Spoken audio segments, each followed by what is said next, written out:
Hello प्यारे विद्यार्थियों, मैं स्वागत करता हूं आप सभी का आपका अपने मेरे YouTube चैनल फिजिक्स केमिस्ट्री अड्डा। प्यारे विद्यार्थियों, वीडियो थोड़ा सा लेट बन रही है। मैं माफी चाहता हूं क्योंकि मुझे ठीक है बीमारी हुई थी, कुछ इलनेस आ गई थी, इस वजह से मैं बीच में वीडियो नहीं लेके आ पाया था। लेकिन मैं आज वीडियो फाइनली लेके आ चुका हूं। ठीक है, तो देखिए आज हम एक बहुत ही इंपॉर्टेंट टॉपिक पर, जो कि आपके क्या है, बहुत ही ज्यादा महत्वपूर्ण बात है। क्या है हमारा टॉपिक? तो एक समान बाहरी वैद्युत क्षेत्र में रखे वैद्युत द्विध्रुव पर लगने वाले बल युग्म का आघूर्ण।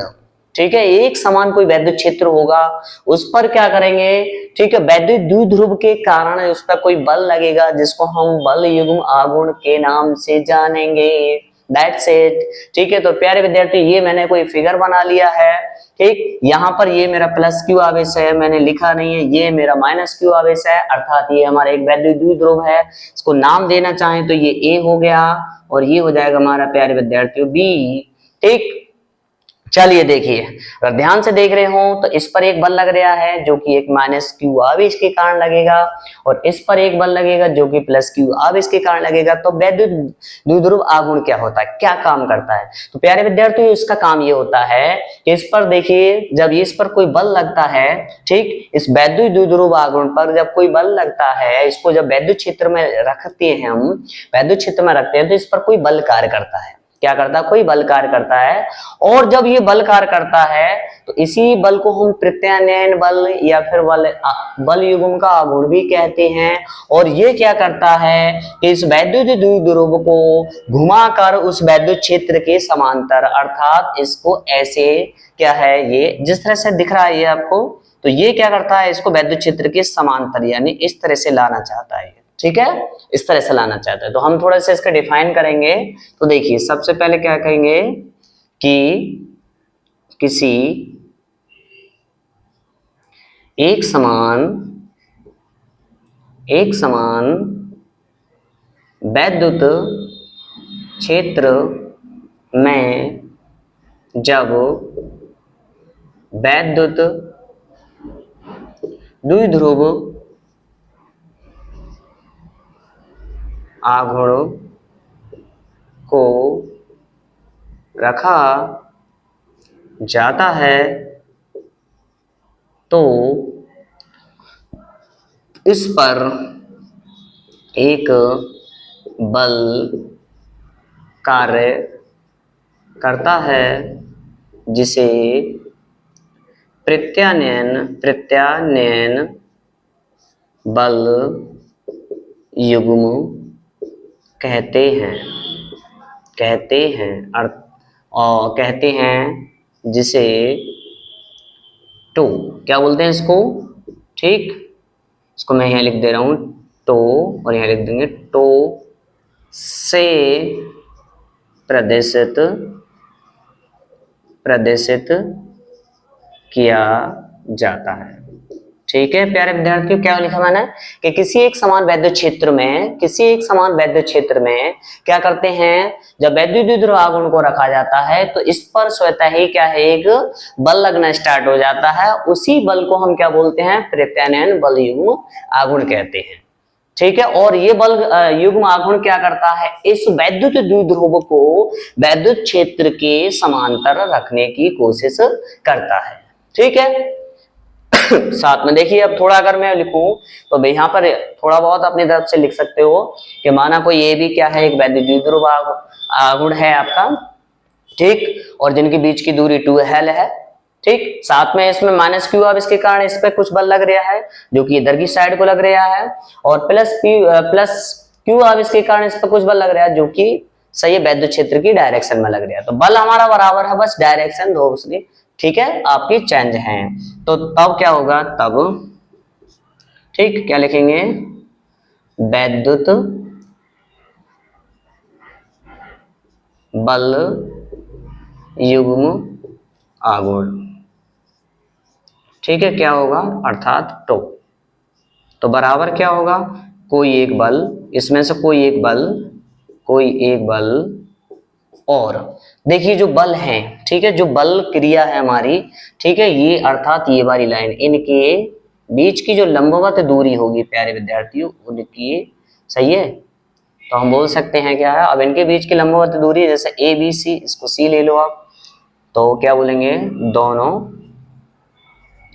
बलों के बीच की लंबवत दूरी, ठीक है, दूरी। तो देखो बल कितना होता है प्यारे विद्यार्थियों, वैद्युत जो बल होता है, तो वैद्युत बल होता है हमारा कितना, क्यू ई, क्योंकि हमें पता है एफ बराबर क्या होता है, क्यू ई, ठीक है ना, ये हमारा वैद्युत बल होता है।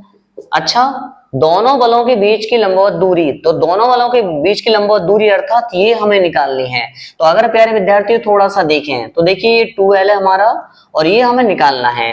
तो अगर मैं कहूं कि लाल बट्टे कक्का होता है हमारा प्यारे विद्यार्थियों, तो यहां से हम कर सकते हैं, तो क्या करेंगे हम, तो साइन थीटा बराबर कितना होता है, लंब बट्टे कर्ण, तो साइन थीटा को साइन थीटा लेने दो, ठीक, यहाँ पर क्या है हमारा, और यहाँ पर प्यारे विद्यार्थी हम एक कोई थीटा कोण भी ले लेंगे। लंब कितना है हमारा, तो लंब हमारा थीटा कोण यहाँ से लिया है, तो ये हमारा लंब है, तो लंब हमारा बन जाएगा BC, बटे कर्ण कितना बन जाएगा, तो कर्ण इनके बीच की दूरी यानी 2l, तो BC का मान कितना हो जाएगा, 2l साइन थीटा, तो यहाँ पर लिख देंगे 2l sine theta, okay, sine theta, तो यहाँ पर लगा देंगे आप 2l साइन थीटा।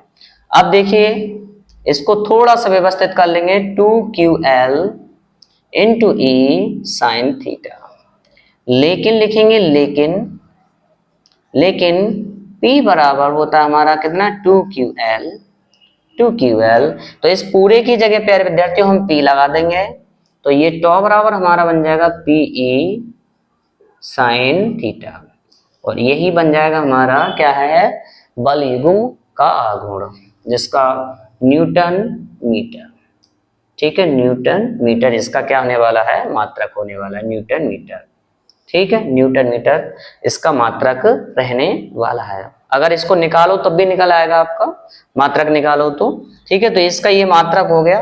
अच्छा, इसकी कुछ विशेष स्थितियां हैं प्यारे विद्यार्थियों, क्या लिखेंगे, इसकी कुछ विशेष स्थितियां, विशेष स्थितियां, देखिए विशेष स्थितियां में पहला आएगा, अगर प्यारे विद्यार्थियों ये वैद्युत द्विध्रुव अगर किस वैद्युत क्षेत्र के समांतर रहता है, वैद्युत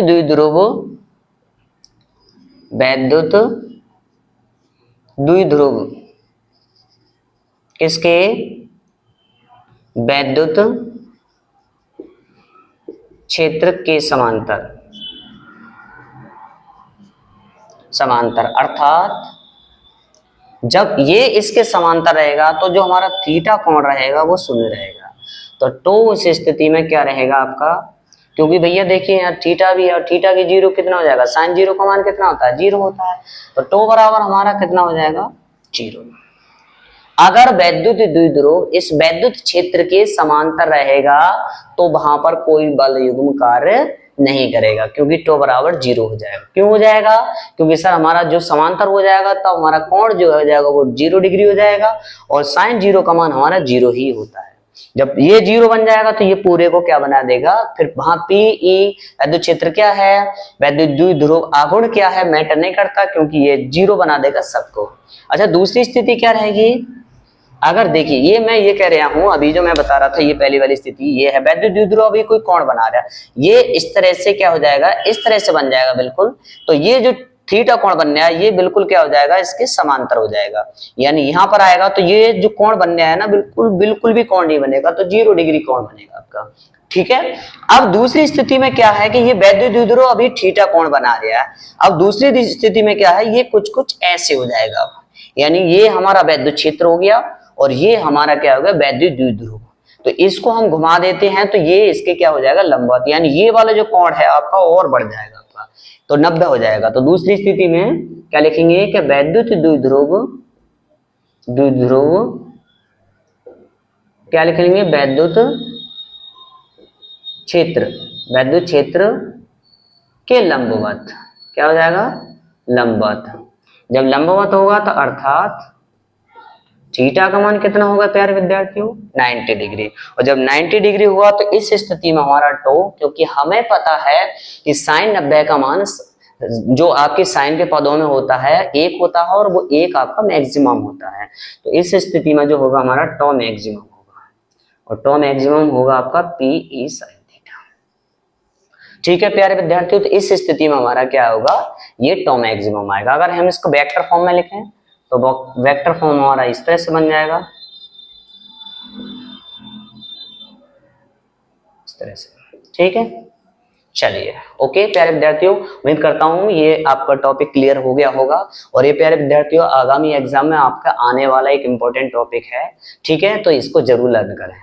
मिलते हैं अगले वीडियो में, तब तक के लिए थैंक यू।